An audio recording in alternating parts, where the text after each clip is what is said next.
Hi everyone, my name is Maggie Chopra and I recently graduated from the Bachelor of Health Sciences program at McMaster University just this past year.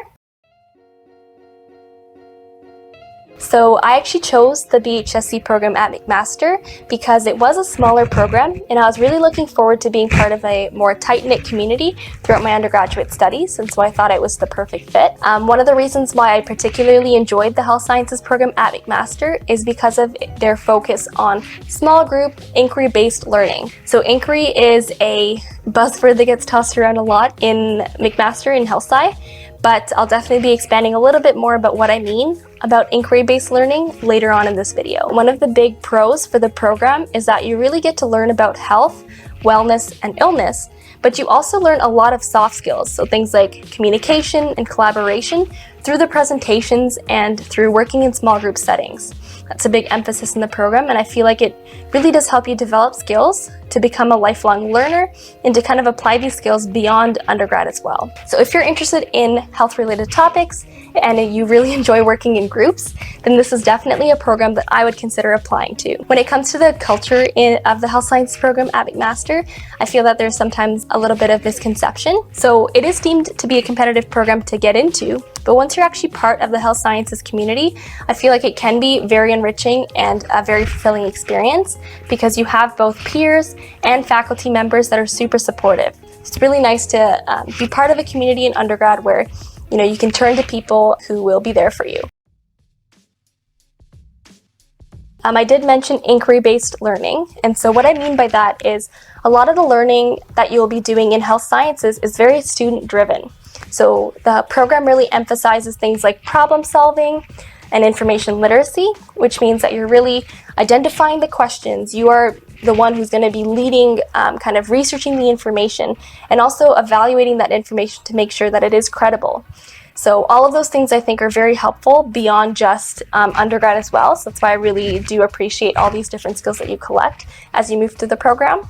But in inquiry-based learning, because you're working in small groups, I already talked about the element of collaboration and communication, also additional skills that really, really help you moving forward. So because a lot of it is student-driven and self-directed, I feel like the pace can be pretty manageable.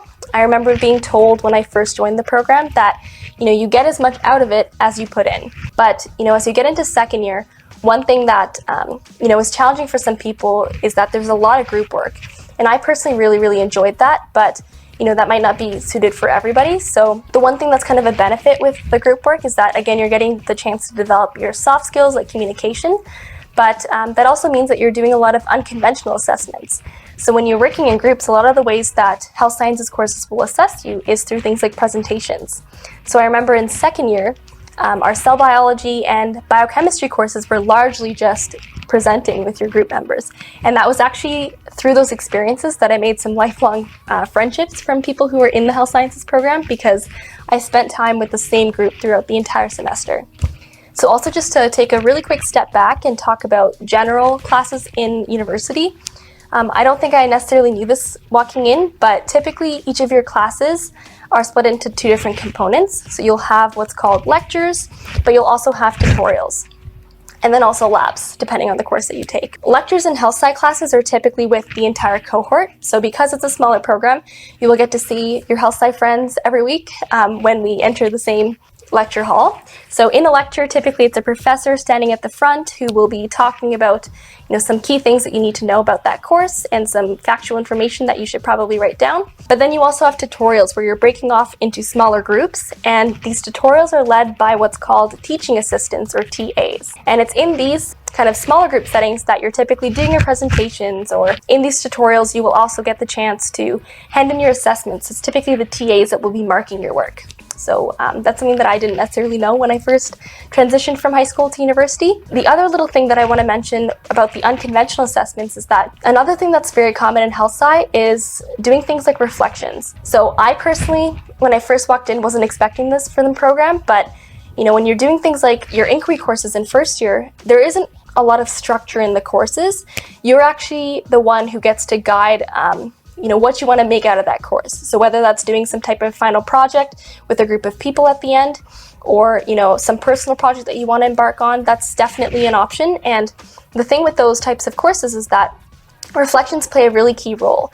So reflections would mean thinking back to what you've kind of done in that course and thinking back on your your progress so far, identifying your strengths and weaknesses, and kind of using those to improve in the future.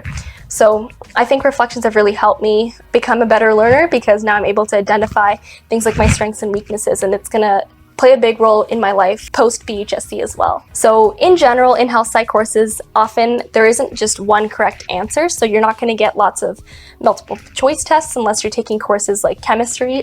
Definitely multiple choice tests and short answers will happen there, but you really get the chance to learn to think critically in health sci, which I think is a very, very valuable skill.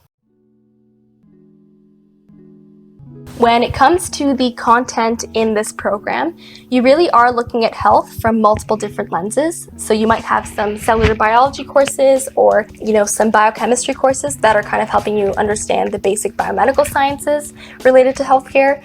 But then you also have a statistics course and an epidemiology course in second year, where you're kind of looking at incidence, distribution, and control of diseases at more of like a larger population level. There's also classes like anatomy and the option to take lots of global health related electives. So as you move forward in your undergraduate studies in the health sciences program at McMaster, you get more and more elective space, which I think is very valuable.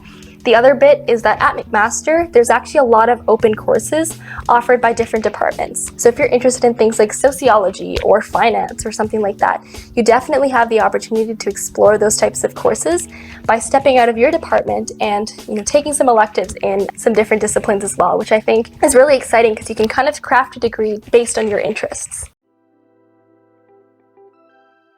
Firstly, the application process is basically twofold. The first part would be submitting the OUAC online application through that online portal. I think this is typically the way you're applying to most of the Ontario universities. And then the second part is completing the McMaster BHSC specific supplementary application. So GPA is only one component of the application, but for this program, you need a 90% average in a specific set of courses.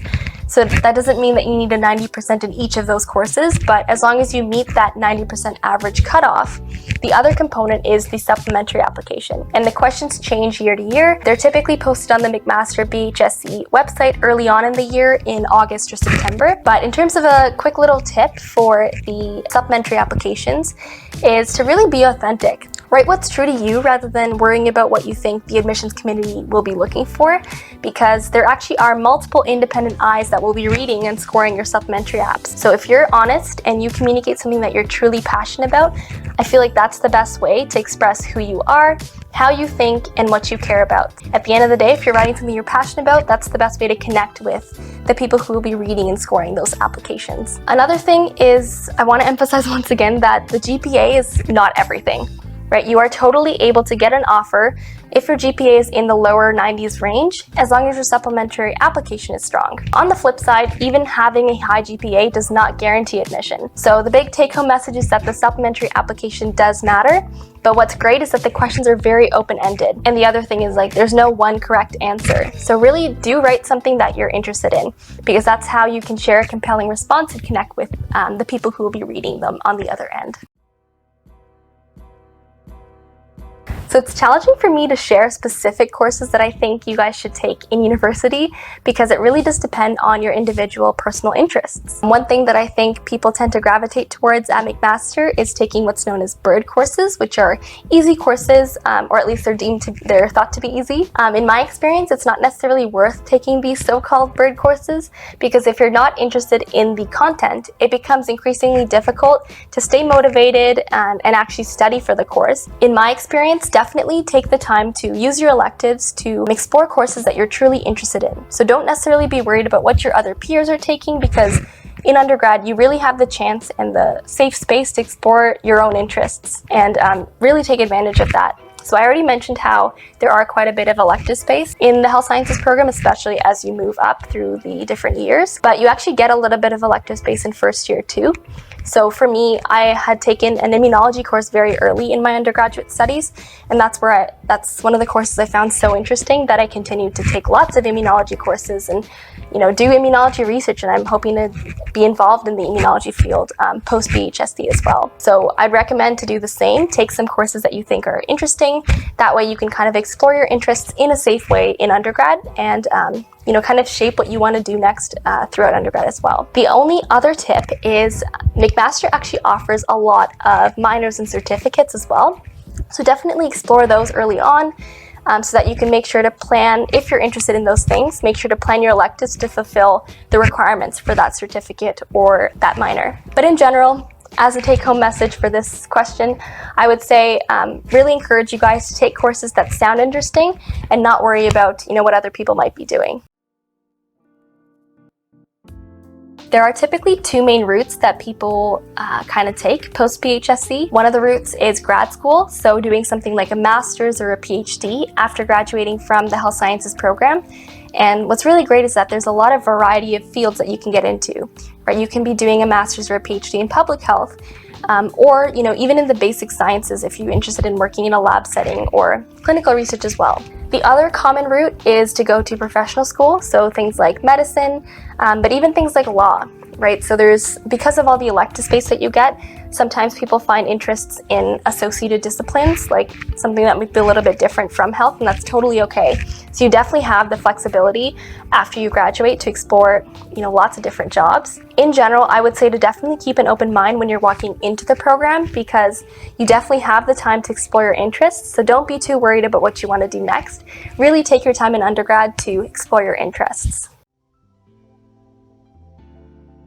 So I was an out-of-province student, meaning I moved from Alberta to Ontario to attend McMaster University. So in my first year, I lived on campus. I lived in Head and Hall, which is one of the residence buildings. The room that I was living in was a triple loft, meaning I was with two other girls in loft beds with desks underneath. So I think that's one of the busiest rooms. There's things like single dorms, there's double beds in a room, lots of different varieties, and each of the different residence buildings are kind of sprinkled across campus. They all have their pros and cons.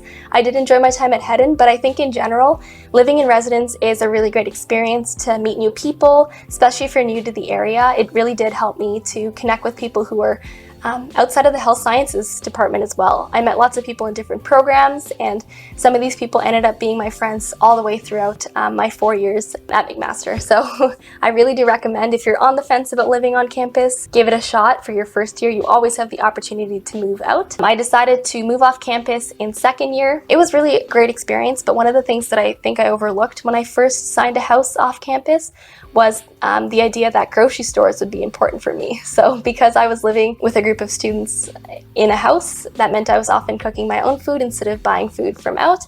And so one of the things to consider when you're moving off campus potentially is your accessibility to different resources. So things like grocery stores or, banks or anything else you might need regular access to. I personally did try some clubs out in first year, and I actually ended up joining a long-term care facility for my 4 years at McMaster. So it was in the greater Hamilton community, but it really gave me the chance to connect with people outside of undergrad. And I think it was really nice because I stayed there for my 4 years.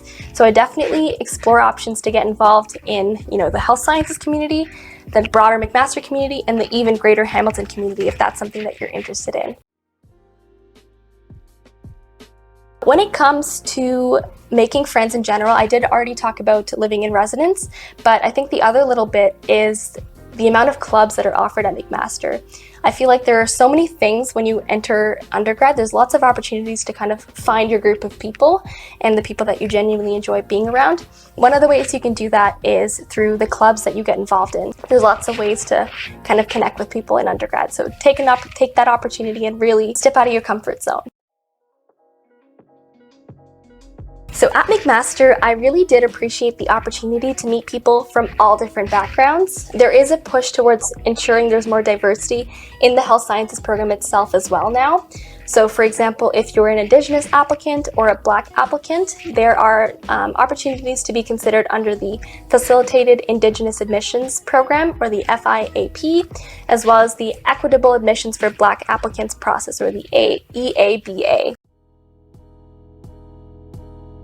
On campus, there is a student wellness center that you can visit if you ever have any health-related concerns. McMaster also offers full-time undergraduate students health and dental insurance coverage. Besides that, there's also academic support offered by McMaster, but more specific to some health science students. Within the health sciences office, there's a lot of academic counselors and advisors that can help you if you have any academic-related concerns, but there's also some faculty members that sit in the office, and you can always schedule meetings with them. If you want to have a chat, whether that's related to undergrad or not, they're another really great resource to reach out to if you ever have any concerns. I'm going to start off with some food-related advice. I lived on campus, which meant that I was automatically opted into a meal plan. And essentially what that entails is you get a meal card that's preloaded with money, and you can use that card to buy a bunch of on-campus food options. I didn't actually know until later on that the meal plan can also be used to cover dining costs at certain restaurants off campus as well. So this includes things like Boston Pizza, Basilique, and a few other places in Westdale, which is a nearby community that has a bunch of restaurants and stuff like that. The other little bit that's also food related is the hospital cafeteria. So I actually didn't discover the hospital cafeteria until my second year, but you can access this cafeteria through the health sciences building. There, the food is not covered by the meal plan, but they have some really great food options. I think one of my favorites was like the build your own burrito option there. Besides food related things, another thing that I wish I knew when I first started is the fact that professors can be very kind. You know, there were some times where I may have been struggling in a particular week or I needed some extra time, and all it took was for me to actually reach out and ask for an extension. Usually professors are much more understanding than we make ourselves believe, so definitely reach out to your support systems if you ever need it. That includes your professors that are in health sci, but also general McMaster professors as well. The other little bit of advice that I want to share with all of you is that, really don't treat university as a stepping stone, right? It is a safe place where you can actually explore your interests and really grow as an individual. So make the most of your time in undergrad. I'm speaking from my own experience. When I transitioned from high school to university, I was moving all the way across Canada, away from family, and so it was intimidating at some times. But no matter where you go next and what you're up to next, university is a really, really great experience to kind of learn and grow both personally and professionally. So just to wrap things up, I want to wish good luck to all of you guys. I'm sure you guys are going to be up to some exciting things next. So it's going to be great.